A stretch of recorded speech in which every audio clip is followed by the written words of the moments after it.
Hello and welcome to this work series and our continued effort to inform, engage, and demand action from the international community on the persecution of innocent victims of crimes against humanity by brutal regimes in Turkey, in Gaza, and beyond. So I welcome you on this summer scholar series with our beloved professor, Dr. Bayram Erzurumoğlu, and academics and community leader, advocate, Ms. Fatma Bostan Ünsal. Thank you very much for returning to our global dialogue and our Scholars Work series and the summer work that we're doing here.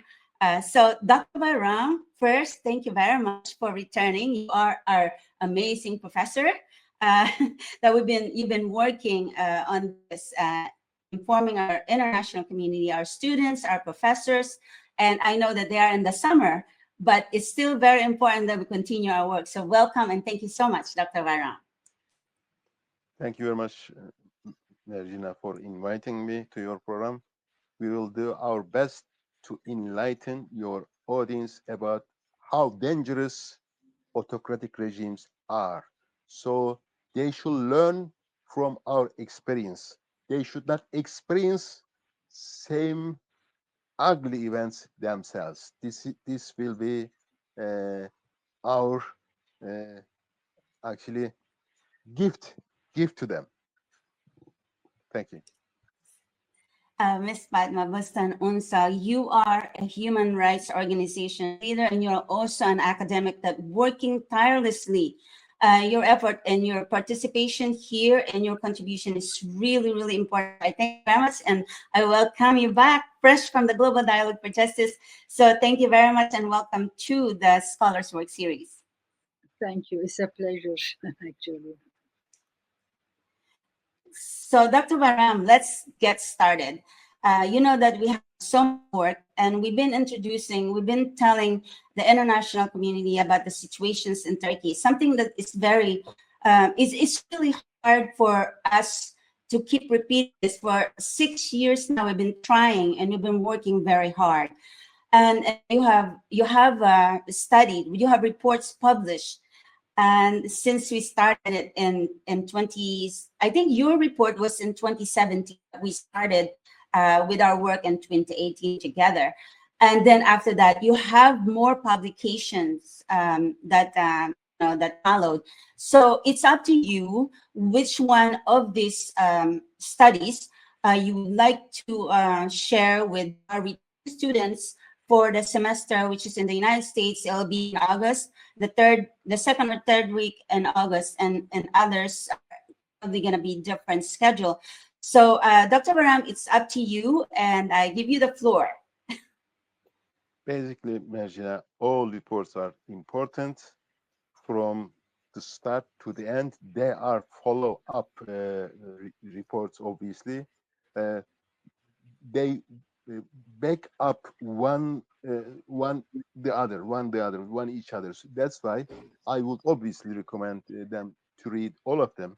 But to make their burden lighter, uh, we have a joint submission with two or up to three organizations to United Nations Human Rights Committee uh, last year about Turkey's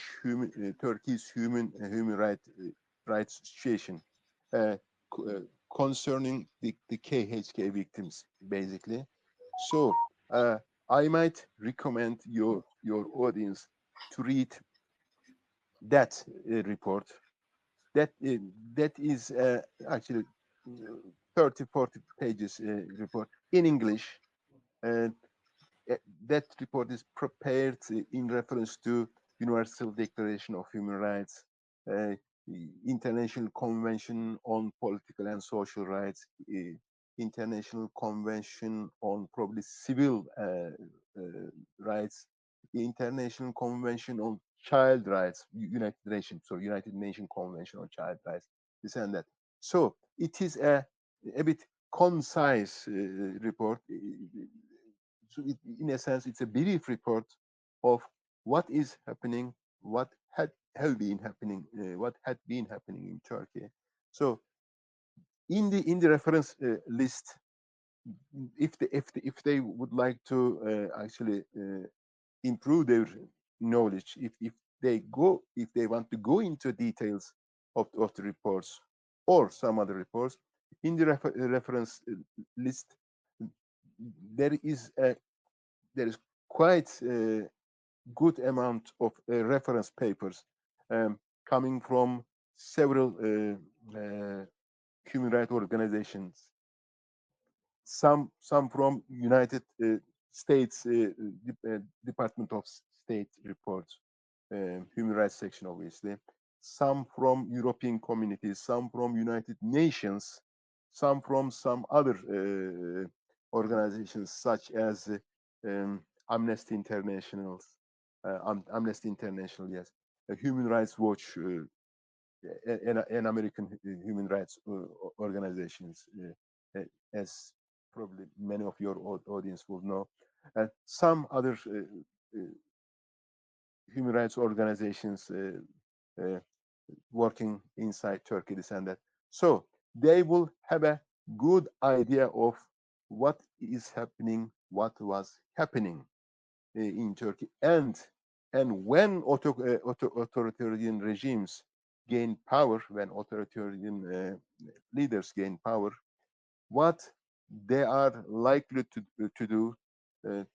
I'm sure they will have a good idea about it, so that intelligent people learn from the mistakes of others, or intelligent people learn from the experiences of others. So I recommend your audience to learn from the mistakes of other nations, from the mistakes of other people, so that they don't experience those ugly things, ugly events themselves. This is all I'm going to say, Merjina. The stage is yours. Thank you very much for giving me this opportunity. And thank you very much, Dr. Bayram. The only thing is that they really don't learn lesson, and they continue doing the same mistakes, and the consequences of that is the suffering of innocent people. And it's this is why we never give up, we never stop doing what we're doing. Miss Fatma Bostan Ünsal, your work is very, very valuable, for not just the educational community globally, but also to international organizations that still are struggling with how they are going to uh, fight for the ones that are really needing help. And so your work is really important on that, and your voice is also very important. You have reports, or you have some writings as well, your publication. Can you talk to us about that?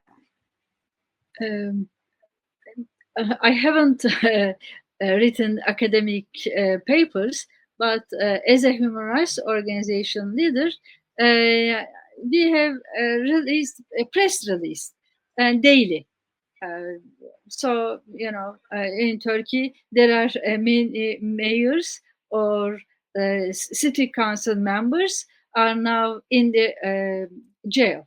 Even there are no indictments against them. They're just accusations is enough for them to keep them in prison.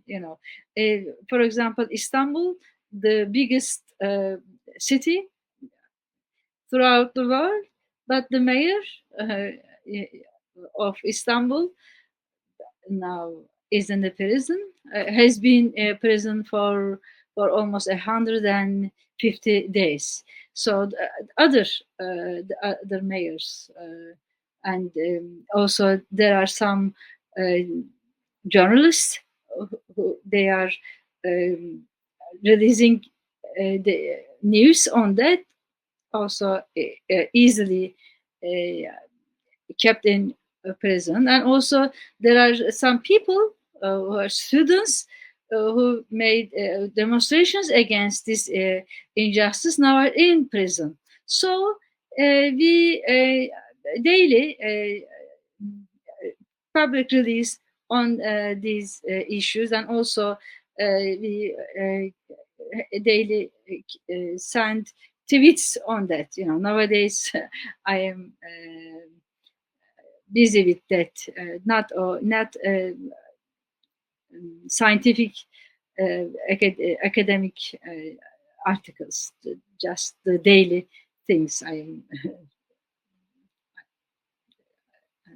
I'm busy with that kind of thing, daily things. And I think that is very important, because that daily press release is actually, giving fresh information and real time information, and that is really important for us, member of the international community, because we have so much to learn from the people who are not, those are from the networks, for example, who are they have agendas that people that we bring into this forum, to this series, are the people that actually have that experience, and the actual firsthand experience of what you're talking about. So I think it's so valuable as a reference for the students, for the professors, for the future scholars who's looking for, because getting topics is so hard and it's so important, and we bring an array of topics from the Global Dialogue for Justice for 6 years now, and also the Scholars Work Series. It's not just a topic, it's a real, it's not just a story, it's actually reality. And when you say that the mayor of Istanbul is in prison, like, okay, you hear that from the news, but if we really pay attention to you, to Dr. Bayram, you get the actual information, the reliable information. Why is he in prison? What is going on? Why are students in prison? And so it's so important. And I am really extremely grateful for this kind of contribution to this scholars' work and educational contribution as well. So in a different way, it's something that we hear your voice, we see your emotion. And Dr. Baram, we've worked on this for so many years, and it's just really hard for us to inform and make understand. For example, like I tell, when I say to students in Germany, when I was in Munich, when I was in Tbilisi, now in Finland, when I tell them that there are babies in prison in Turkey, to them, they don't comprehend these realities.